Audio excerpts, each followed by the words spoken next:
Welcome to Peter and Ruffy's Football Show here on STV2. The main talking points on tonight's programme. Malky Mackay won't be the Scotland manager.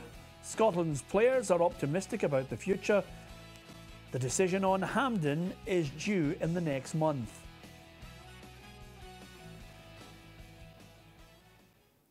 That's just a few of the talking points Alan Ruff will discuss with me, Peter Martin, and it's Friday. It's our Bootroom guest, the Daily Mail's Hugh MacDonald. Delighted to have Hugh alongside us here. Let's have a look at the back pages of the newspapers, first of all, which are dominated by Scotland's narrow defeat to Holland last night at Pittodrie. Here's the Daily Record. Malky sums up the scoreline and, of course, the news that Stuart Regan revealed that Malky Mackay will not be in the running for the Scotland manager's job. He is going back to performance director. There's an 8-game ban for Kevin O'Hara for that basically spat with Dean Shiels.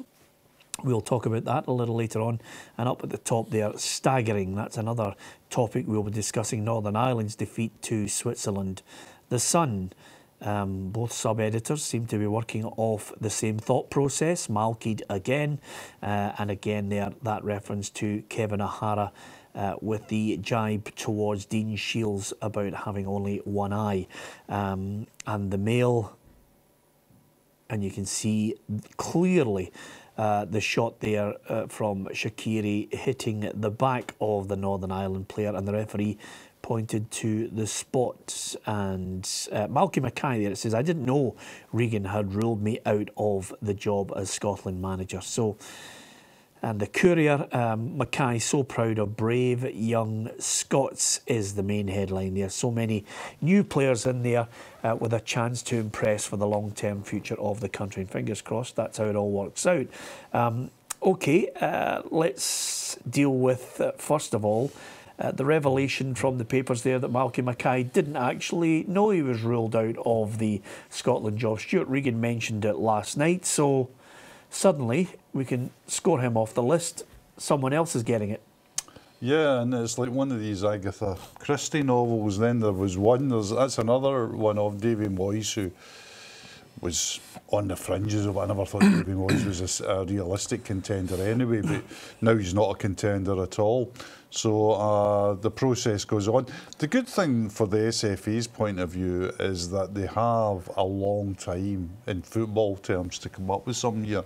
They don't really have to come up to something well, the next game is September, yeah. But they don't really have to come up with something until maybe June. They can probably have an interview process before that. And what I'm meaning by June is they could conceivably employ somebody who's at the World Cup next year and comes into the job after that. Yeah. So they've got a bit of time. I thought it was strange the Malky Mackay thing. You think they're both on the same floor, the 6th floor at Hampden.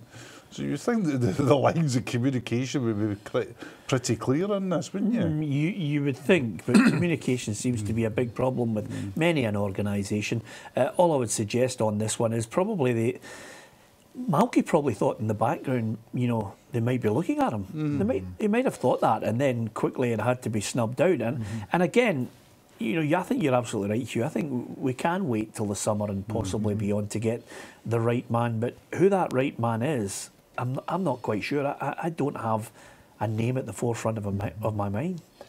If it was foreign, I already said that, Mark. If we're going to wait, I would wait and see if the Icelandic boy is available. I don't know what he's on, where he is, but I'll be round about what we're offering, you know, and he's really done well with Iceland. And we seem every time we talk about where we should be going, you know, at youth level and grassroots, and how did they get to where they were, that's what we want, you know. And if he's the guy that's doing that, then why shouldn't we try and attract somebody like that? Would you reward, I mean, there's lots of talk about Michael O'Neill. Would you reward Michael O'Neill on the basis that he doesn't get Northern Ireland to the World Cup? Yeah, I mean, I think the criteria for Michael O'Neill should not be based on whether he gets Northern Ireland to the World Cup again. I mean, quite frankly, they're not as good a team as Switzerland, and so they're highly, after the appalling refereeing decision yesterday, they're even more unlikely to go to the World Cup. I think at that level you should be appointing him on what he's done, what he's done over the years with Northern Ireland, what his principles are, how he sets teams up. I mean, I've been talking to a lot of people about him. He's very exhaustive in what he does, very precise in what he does. Yeah. So I believe he's a real strong contender, actually. I've just got a feel, maybe not so much for me, but for the SFA. I think the SFA would view him as a very strong contender. Yeah. Okay, to the game itself, we lost it by 1-0. There's a couple of things I want to talk about the game, but first of all, Malky Mackay believes that the nucleus of the squad is there for Scotland going towards the future. Some of them should be in line for 50 caps, according to Malky. I'm very proud of them. I've just told them that. Very proud of them in the way that they are, and that is the group now that have the jersey. And I've probably got 3 or 4 friendlies now to play before they go into the Euro 2020s. But why that group can't go on and have 50 caps each, I do not know. If they just keep that belief and the club atmosphere that's in there, the group that wanted to be here, even the subs, I spoke to them about my pride in them coming and actually giving themselves over to us as well and wanting to be here. So delighted with them tonight. Okay, I like the idea of trying to maintain the club atmosphere. I'm not so sure that's the definitive nucleus of the squad there. I think, there are twists and turns and things that can come out of left field that can derail a manager, as Gordon Strachan found out to his cost. And there's also twists and turns that can come to the aid of a manager as well. What the essential problem, everything else is talk. Here's the real problem, I think. We don't have centre-halves and we don't have a centre-forward outside Lee Griffiths. Yes. That to me is a problem. We're fine everywhere else. It's just a minor technicality that's deprived us for 20 years. But and that's, no matter who you can get whoever you want in, and what you have to do is at one point, one of my complaints about Gordon Strachan was I thought he picked the wrong centre halves, and I thought he was too reluctant to change. Yeah. And then I think he was too reluctant maybe to say, do you know what, we have to build a system that protects our centre halves. But anyway, that problem remains for the next manager. That's why I was surprised last night that Hanlon and Cooper didn't get on, because if I was a Scotland manager, I'd be saying to myself, I've picked 2 uncapped centre-backs here. Yeah. We know all about Charlie Mulgrew and Berra and all this. It's a nothing game. It's an absolute nothing game.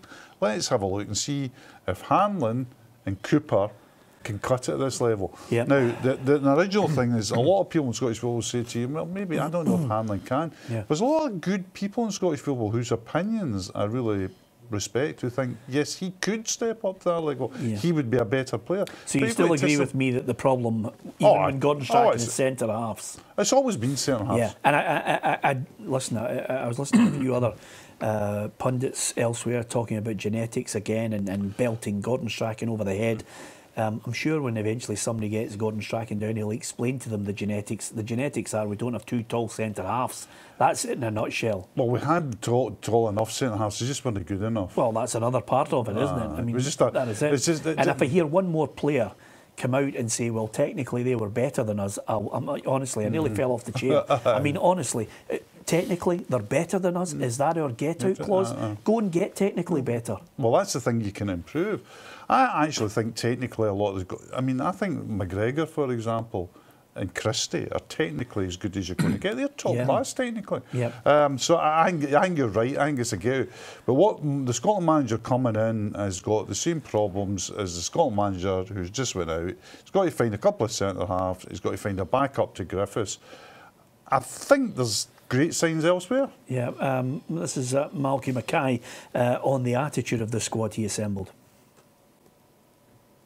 I'll go back to my day job tomorrow, obviously, but what we've got is we've got a group there and we've got a staff that I've put in place that's probably one of the things that I am going to be involved heavily in terms of the performance staff, the staff that surround the first team. I want it to be in a certain fashion. I want them to be cutting edge and I want them to be like a Champions League club. Well, I like that attitude, Ruffy. Yeah, but I think that's what it should be.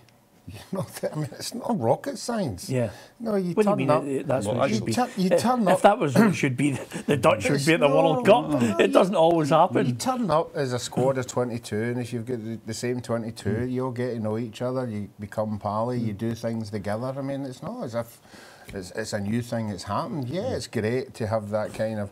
But at the end of the day, you've still got to go out and win games, I think. But I think we're getting so tied up, and I agree things have moved on, and I agree the modern side, the technical stuff, and this guy and that guy and this guy and that guy, and we never had that. Yeah, I and know. we got to 3 World Cups. I mean, it really Did you annoys get to me. 3? No, but it really does bug me now. We're Never coming out. We're coming out after games, and we're thanking him, and we're thanking him, and we're thanking. It's great the players turned up, and thanks very much for turning up. Ruffy. It's getting. Let's start winning games. Yeah, but we're not getting. We're not.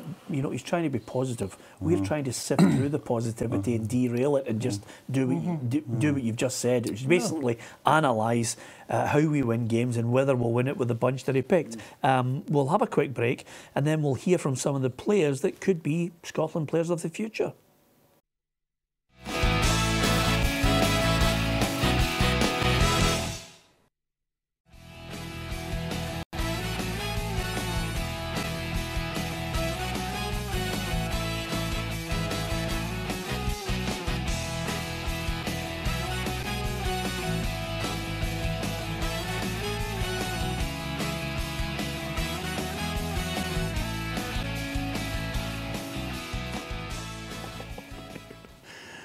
You were so wide of the mark there, it was unbelievable. I can't believe that. Although, if you noticed, one of the guys there who was in a Morton strip, and you're looking and thinking player of the year, if you're of a certain age and you're under 40 and you're watching this programme, go onto YouTube and just put in Andy Ritchie's name and enjoy yourself for maybe 5 minutes. That's all. I want you to have a good time watching Andy Ritchie. Genius at work. Yeah, and a credible story about the day he had to go and receive the award. Now we're talking about guys getting limos to it and earning thousands of pounds. The boys were all drinking in some hotel up in the Lanarkshire way, and were coming out in our taxis, and there was a figure by the side of the road laying tar. And they were shouting at him, Andy, I thought you were going to the night. He says, I have won the award. He says, but I promised my brother-in-law, my cousin, that I would do a shift for him. He says, so I'm just finishing my shift first. So he went straight from the tar to wherever it was, Hilton, and was named Player of the Year. That is unbelievable, isn't it? I mean, honestly, I mean, I love him as a player. You know, sometimes, I mean, I know the Morton fans idolised him, but when I was a boy, if he was on the television, you couldn't take my nose away from it. I just loved him. I thought he was a great player. Yeah. Well, obviously, from a personal point of view, I can't back that up, you know, because he was just a thorn on my side every time we played, because he was the player. There were 2 players in my era that could do something special. One was Andy Ritchie, one was Davy Cooper. Yeah. If they 2 were on the team lines, you knew you were in for a tough afternoon, because they had the ability to do things that other players couldn't do. That was at his debut with Celtic, and he came on, and the old mind might be playing tricks, but I think his first touch, certainly one of his earliest touches, was to get the ball out his feet. And if you were watching a player in those days that just come on a debutant, you didn't know anything about them in those days. Yeah. And you were very focused on what he was going to do. He just got the ball out his feet, and he just pinged it like 40 yards wide, right, to whoever who was playing right back, who just took it down, and everybody kind of looked at it. He'll do. Yeah. What a player. And what a lovely man as well. Oh, listen, the best of them, the salt of the earth. It's the highest compliment I can play him. Last minute I'm in a supermarket, and I'm almost certain he could have pinged anything onto the checkout. He was that good. OK, I can't believe we managed to get on to Andy Ritchie, but well worth it if you want to have a look at it. So back to Scotland, couple of things, got to get this off my chest. I don't know why anybody expects fans to show any kind of morals or, you know, a sense of dignity at a game. Fans who boo Ryan Jack, you know, why are we getting upset about it? You know, there are people there that are just, you know, they don't have one modicum of decency about them. Listen, you can go back 50 years when fans were were booing Jimmy Johnston, the Scotland fans. Yeah. I mean, it's a long and ignoble tradition, you know. Anybody that expects any kind of rationale behind all that, I do not know. If you don't fancy the Ryan Jack going from Aberdeen to Rangers, fair enough. Yeah, but why would you pay your money to go into a ground and boo him? I know. It's beyond, anyway, it's beyond my ken. Absolutely. Let's look at that formation, Ruffy. Who got pass marks for you? Well, obviously, Tierney playing in there. And before I go any further, just my opinion, it's a waste at centre-half. An absolute waste playing him in there rather than full-back, because he is our main attacking player 9 times out of 10 in games. And playing him in there, yeah, he came forward and he had a good shot, but no, I'm not buying into that. McGinn and McLean just did what McGinn and McLean do. McGregor the same. You know, I think the good thing about it is Christie was good in bits. The good thing for me is they all pulled their jersey on. They all experienced getting their first cap, and getting their first cap should be the kick on to want to get more. I didn't understand the boy Phillips playing up front when Jason Cummins is sitting there. You know, he's another young guy. He's a centre forward. Let's see what he can do. Hugh's already touched on another couple they would have liked to have seen. And then we start raving about the boy Ryan Fraser, and he's only on the park, what, 15, 20 minutes? Yeah. You know, these are the guys we wanted to see. These are the guys we wanted to... Everybody's been talking about them. You know, get them a game. As Hugh said, it's a friendly. The result's not important. It's get what these boys get out of the game leading on to the next games. Yeah, you're really hacked off on the programme tonight, aren't you? This is the most angry I've ever seen you. No. Yeah, you're just. There's a great Scottish word to sum you up today. Scunnered. You are, aren't you? Not scunnered about the result. Not at all. You know, they just. No, neither am I. You were very happy about the players going and saluting the fans, though, aren't you? You always love You're not having that either, are you? I mean, okay, let's move that on. I've just been beat by, who will we say, Peru? Yeah. Iran? Yeah. Yes, let's go out and clap the fans and see how that goes. How do you think that would have went? Yeah. Not very well. Well, I think they wanted. I think that went. I think that would have went well. I think they wanted to lynch you in 1978 for that. Yeah. Say I was at Ibrox or Parkhead and they get beat 5-0, and I went to clap the fans. It's just another thing that's moved on in the game. Clapping defeat. Yeah. I just don't get it. No, but listen, I'm with you on it. You know, I mean, I'm with you on a number of things like that annoy me. But you're on your soapbox, so let's hope it continues and you can take it through the whole 4 sections of this programme.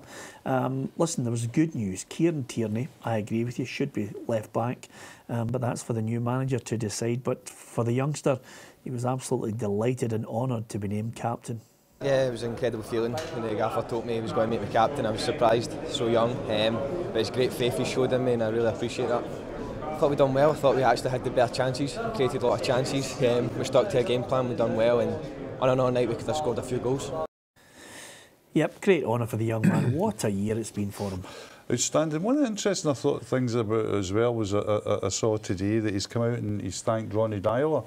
And I thought that was nice because Ronnie Dyler is a man who doesn't get much praise, you know, particularly since Brendan Rodgers' juggernaut has just rolled on. Yeah. And I thought it was nice of him to remember that Ronnie Dyler was the man that gave him his chance, took a chance from him.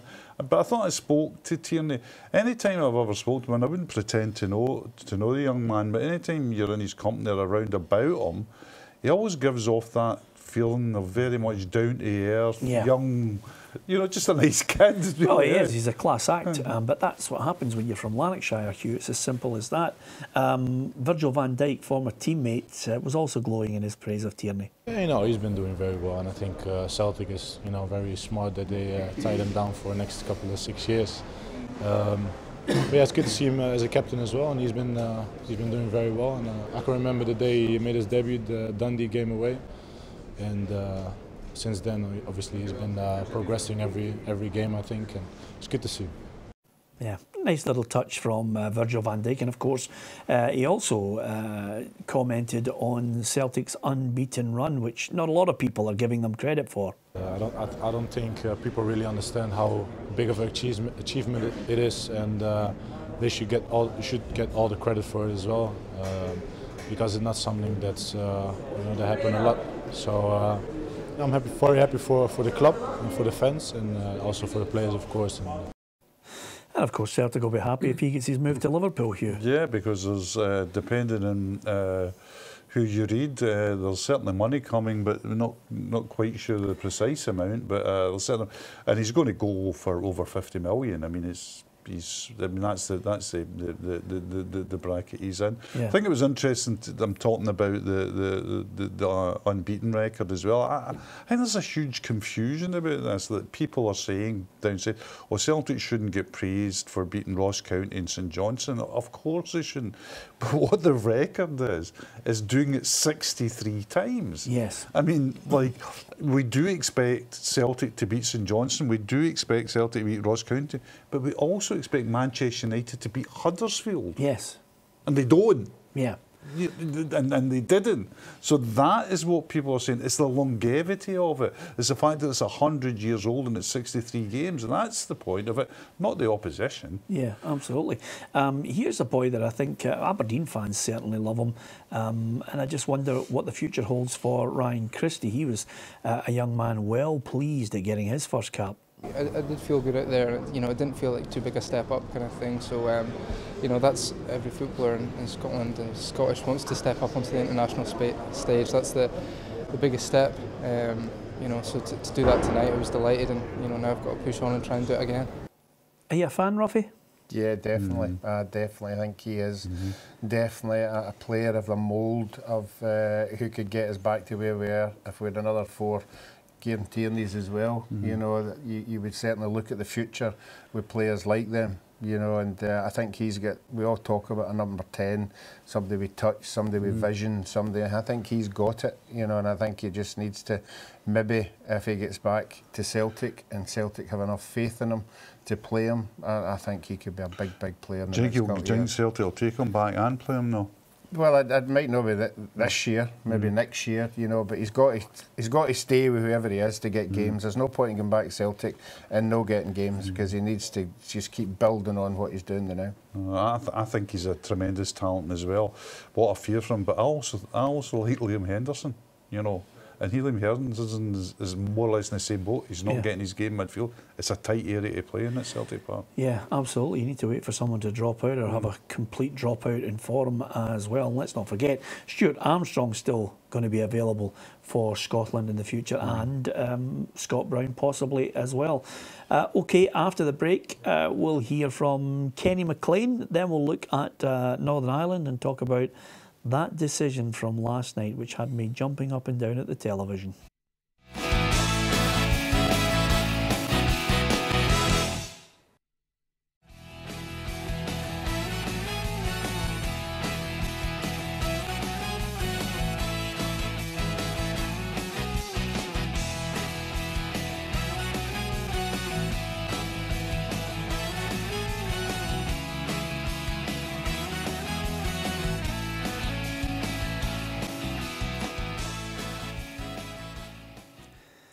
Thought you'd have been on the case with that one, Hugh. I should have. You should have been on the case with that one. I made an absolute mess of that one. I thought Dunfermline won the Scottish Cup in 61 and 68. Yeah? And see, the other thing I should have, the Apollo as well, because that was the moon landing Apollo, wasn't it? 68?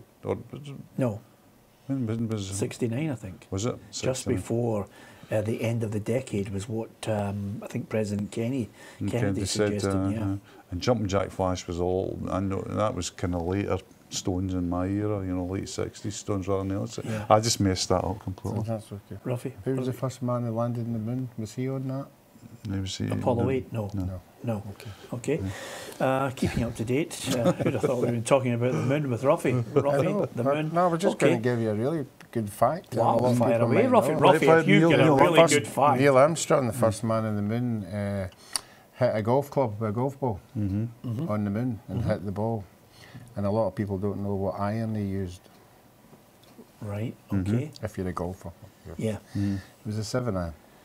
Well, there you are. Write that down, kids. 7-iron, there you are. And that is That is fantastic. That's what he's on the show. That's why he's got. Listen. That's why he's got his big money deal on the show. Why he's got to put all his money in his the offshore account in Millport. Can I just say to you something? What's going to happen now is every week we're going to open up on a Friday with Ruffy going, how? And then he'll explain it to you. Marvellous there stuff. you are. Fred Dinage. There he is. There's our own Fred Dinage. That's magnificent. Okay. As far as some of the players, I want to hear from Kenny McLean, because I didn't think, when Gordon Strachan was the manager, I didn't think, because of what we had available, that Kenny McLean was ready for Scotland. So now he's got an opportunity. Clearly, he wants to leave Aberdeen the high, so he's got to perform consistently. But he reckons that the future's bright for Scotland. I think whoever takes charge can see that there's plenty of quality across the country, even boys that aren't here, and there's plenty to pick from. But the boys that were there on show tonight, the boys in the whole squad, I see it throughout the week. The quality was there in abundance, and there's a lot of young boys there as well. So for the future, I think it's really exciting. Okay, he's optimistic. Is he part of it in your mind? Very much on the fringes for me.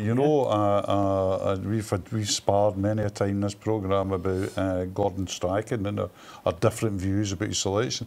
I never had any problem with him not selecting Ryan Jack, Kenny McLean or Graham Shinney. Never had any problem with that. Yeah.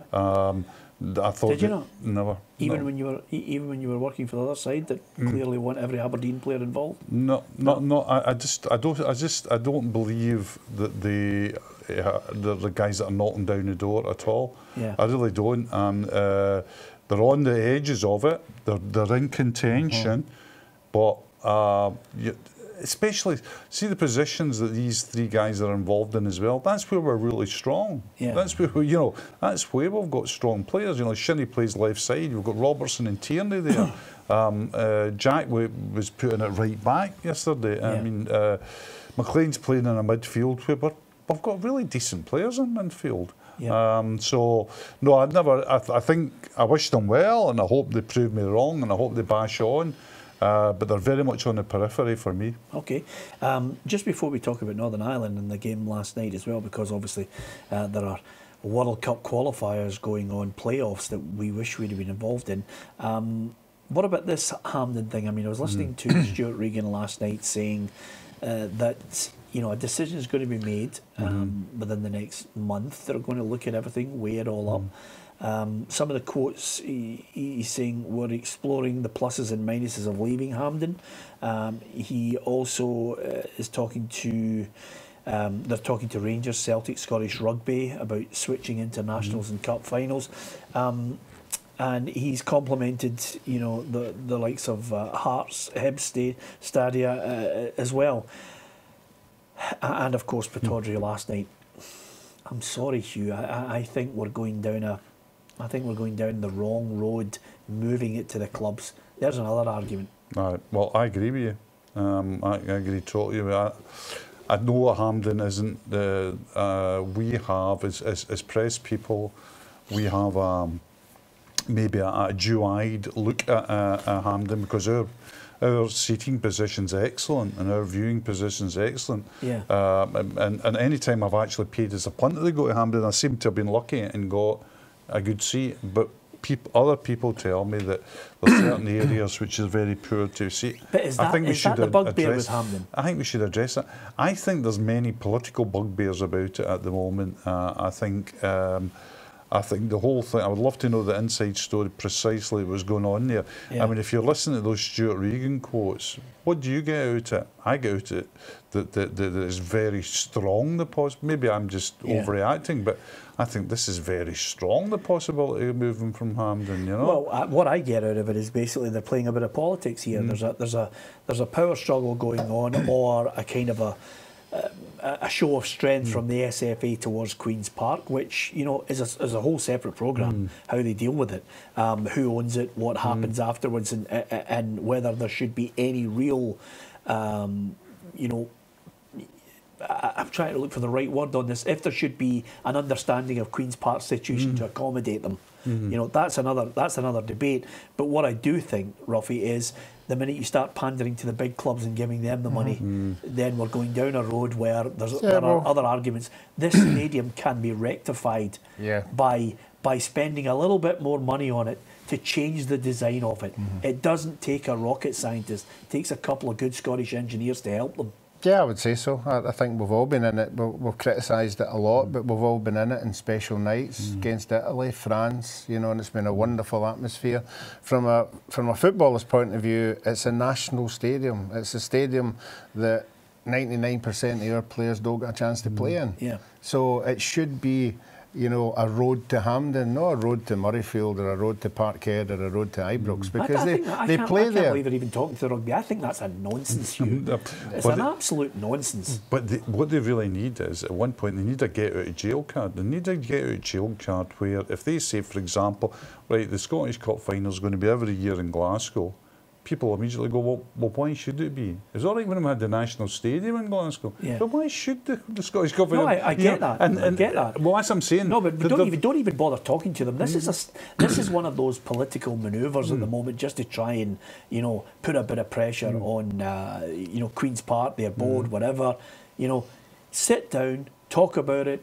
Talk about the grievances, talk about the people who are lobbying in the background and shift them out of the way, because I think there are people in the background who've got, you know, vested interests in this moving from Hampden. Yeah, and I agree with you as well, and I think there's a very dangerous thing as well. I think as well, I think sometimes it's best to be just simplistic.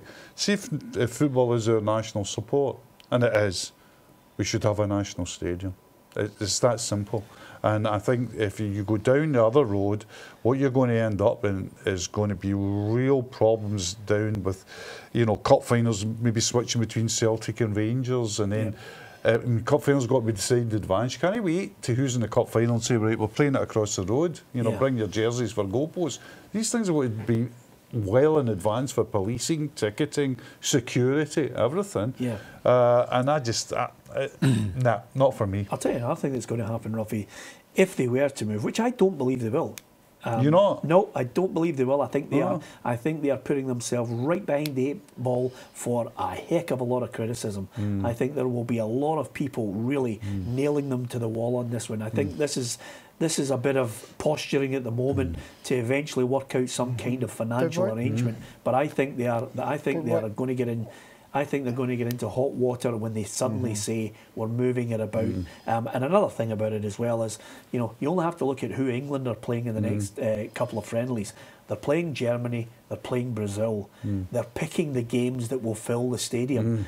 Now, forgive me for this, but Rangers and Celtic will have the A-class games, and then the rest of them can have the piddly games. That's what's coming. No, yeah, I agree with you totally. I'm fully on board. It's an incredible programme. You spoke there earlier about modification of the stadium, but why, financially, why are we not jumping on that bandwagon?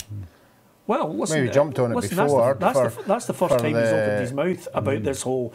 Nobody's coming out and saying. There's nobody coming out there and saying, by the way, here are the 12 problems we have with Hampden, Queen's Park, and what's going on in the background. There's no transparency there at the moment. It's we are reviewing the situation. It's a classic Fagan move here. You know, just because there's a vested interest somewhere along the line. But I think if we're looking at this and it's the national stadium and they stay there, find the money and change that stadium to make it better for the fans. That's right. And it's a stadium that the SFA have decreed is good enough to host an international tournament as well. Yeah, absolutely, and again coincides with all those UEFA tournaments, FIFA tournaments. There is one coming up that they could get some government backing for as well, and of course, the city of Glasgow could get behind it as well, Ruffy. Yeah, we've done it with all these marvellous events that we've had over the last 4 or 5 years. So I think maybe we just need to get somebody to direct it towards that stadium. Yep. Best Hampden memory, Ruffy, for you? Well, playing against England. You can't beat playing against England. Okay, mine, best Hampden memory, which I think maybe Hugh might share with me. It's a simple commentary. It's Morgan Jordan goal. That's Arthur Montford from STV at his absolute best, and that took us to the World Cup in 1974. Fantastic from Arthur.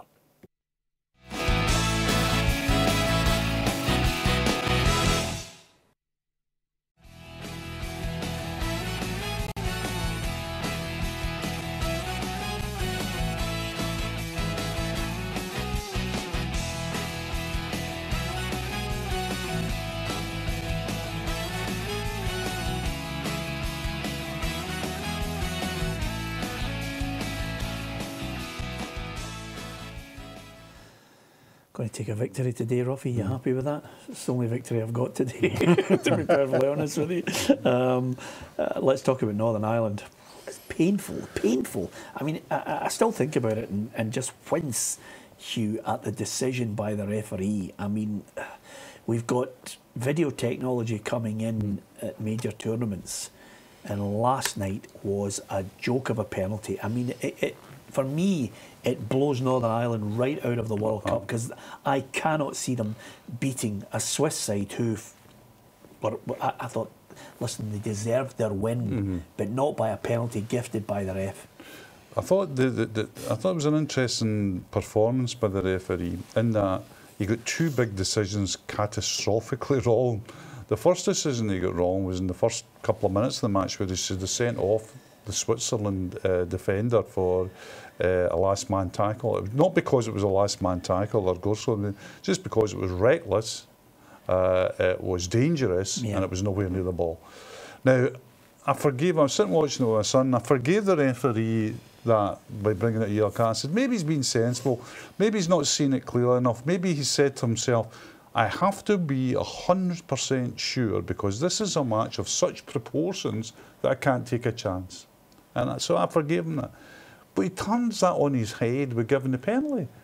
If you give a penalty in a World Cup playoff match, I'm sorry, you've got to be 100% sure. I mean, the guy's got to have basically played basketball with it for 2 minutes. You can't just say, I think that happened, or that appears to me. You just can't do that. It's got to be 100% sure. And he wasn't, and what he's done is he's knocked Northern Ireland out of the World Cup. Now, would Northern Ireland have got there anyway? They were under the cosh. But if the game had ended nothing each, they could have went over to Switzerland and said, you know what, at a set piece, Lafferty up front, we keep it tight, we get a header from a corner, we score from a free kick, Davis produces a bit of quality somewhere in the game. We're not out of this. They're out of it now. Yeah, I mean, you can... I agree with you. Ruffy, you can get to a situation where you can play a certain style of football, and listen, that's not to say Northern Ireland can't score from a set piece and suddenly be back in it over there, but I can't see it on the basis that I thought technically Switzerland were superior to them. They had countless chances where they should have finished Northern Ireland off. Northern Ireland were poor on the night, if I'm perfectly honest with you, but sometimes I don't care, because sometimes you just want them to win. And Steve Davis's 100th cap, you know Michael O'Neill, it's a side that just kind of everybody kind of really liked what they were doing. But to be denied a chance to go, I mean, there's not even a 5 million payout from FIFA, because old Sepp's away now, so there's no chance of that. I just think it was a disgrace. And I'm wondering, I'll get your thoughts on it, but I just thought, can you imagine being a Northern Ireland player last night and you know what's coming in the second leg? Yeah, and unfortunately that boy misses the game. The boy that got the yellow card for the penalty. That's him over the threshold, so he misses the game as well. So that's a double whammy for Ireland. But in this day and age, and I know referees like making the final decision, but as you were saying there, in the magnitude of this game, we've got the assistant ear mic'd up. Surely it's worth. Did you see that? Surely it's worth going over and having a word with him. And having a wee bit of dialogue and then deciding, because he must have had a better view than the referee, because the boy turned himself on to the linesman. So But that's the point that annoys me about it, because you can see Corey Evans turns round and it hits his. I mean, for me, it hits his flag. It's not even a handball. I mean, that's how bad the decision is. Here's the point I was going to make to you guys, and you can mull it over in your head. Should we be hypercritical of a Romanian referee because he doesn't officiate at top level Champions League games? I don't think that's a. I heard that accusation this morning. I thought, well, wait a minute. He's picked because he's of a standard and he understands the rules, and people think he's good enough to be a FIFA listed referee. I don't like categorising and saying, well, he's in Romanian football, so they're not playing any. Well, I think it's rubbish. I think that's insular. I think that's rubbish, because if you look at the best referees that are about now, they're Hungarian, they're Turkish, they're Swedish.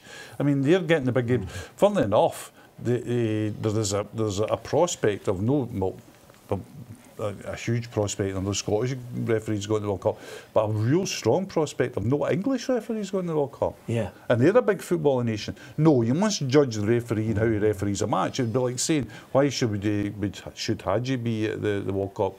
Because he's Romanian, you know. Let's leave it for the big football nations. Yeah. No, I think referees must be judged on the performance, and if he's been performing well. But last night, I was hard as a guess that he's doing Champions League games. Aye.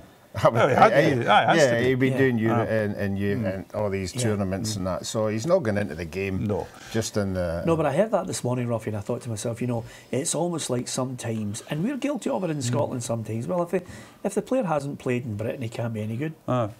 I know, but the refereeing. I mean, I had this huge argument once about when I was arguing with the SFA over the quality of Scottish referees, and people were bringing up the point saying, "Oh well, how should the referees be good when our league's so bad?" And you go, "It's two entirely different disciplines. Referees completely different from referees have come from."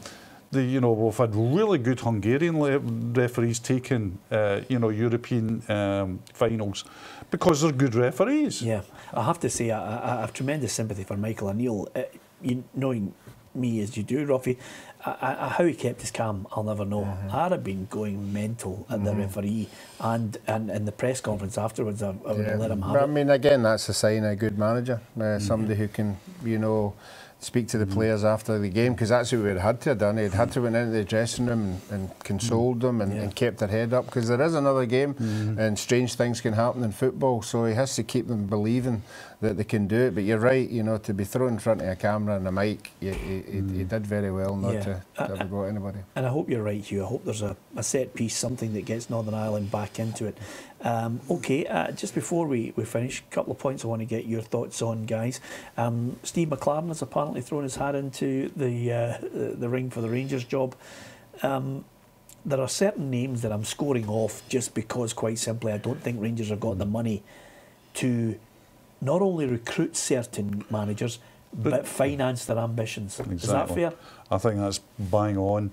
And there's huge, nonsensical names being thrown about. Guys who would not only want millions in salary, but demand millions in budgets. If you ask me what it's going to, it's a long, involved dance, but Derek McInnes is who they want. Yeah, and in a strange sort of way, I like Big Alec. He's a great lad. If they don't get McInnes, I think Alex McLeish is the Stonewall guy you should look to steady that ship until such times as. I think the bigger picture for Rangers is to somehow find someone that's going to invest vast amounts of money, Ruffy. Yeah, and the thing about Alec is Alec will go in there knowing the circumstances, he'll know what the demands are, he'll go in there, and if he was just offered maybe a year just to get back into the game, he'll know what he can do there, because there are good players at Rangers, they just needs to be organised and then move on year on year on. Yeah, I know Alec Ray wants Alec to get the job, but that's because, of course, Alec will be in hopefully as his sidekick, because it would be great to see Alec back involved. I think he's getting a lot to offer, but he's slightly biased towards his gaffer. Aye, but there's a lot of that stuff. I mean, because it's an open process at the moment, because nobody knows precisely who's going to get it, people will be doing a lot of manoeuvring behind the scenes, and quite rightly, because it's such a big job, and it changes. People are desperate to get it. You know, there'll be people desperate to get into that job. I'm just wondering if Derek McInnes is one of them. I think he'll be very keen on the job. Yeah. I have no reason to say I haven't spoken to him about it. I think he'll be very keen on the job, but I would imagine he would want some. Well, once he goes to ESPN, will he take it? Who? Peter? Peter? Yes. I don't he'll take us. No, no, take us. No, we're here. You're with me, Ruffy, here at STV. That's you don't leave the top station, to be honest with you. There you are. What a laugh for that. We should have a bit of music behind us now. Is there any chance you could stop mentioning things like that and getting us in trouble? Just before we go, and this is a serious note on this, I'm glad they've dealt with it. Kevin O'Hara's got an 8-match ban for that jibe towards Dean Shields. Joe McKee's next in the firing line for this. I'm not going to make any allegations against him. He's got his own case to answer, and we'll find out the truth. But players have to show a bit of respect and decency. Surely, Hugh, where are we going? We're in the gutter with this one. Very much so, but I still think it was a hefty sentence, particularly when you think the tackles flying about that will end people's careers, and you're not getting that kind of thing. Two guys fighting, two footballers fighting each other in the same team, getting a 2-match ban. I mean, nobody's condoning what the guy did. It's terrible, it's awful, but I thought, woof, that's a swinging ban. Well, I'll tell you, it sends the right message. Well, I've said it all along, you know, if you're going to send a message out, that's the only thing that players realise, you know, a hefty ban and obviously losing money into the bargain, and that's the thing that just things the light bulb. Yep, absolutely.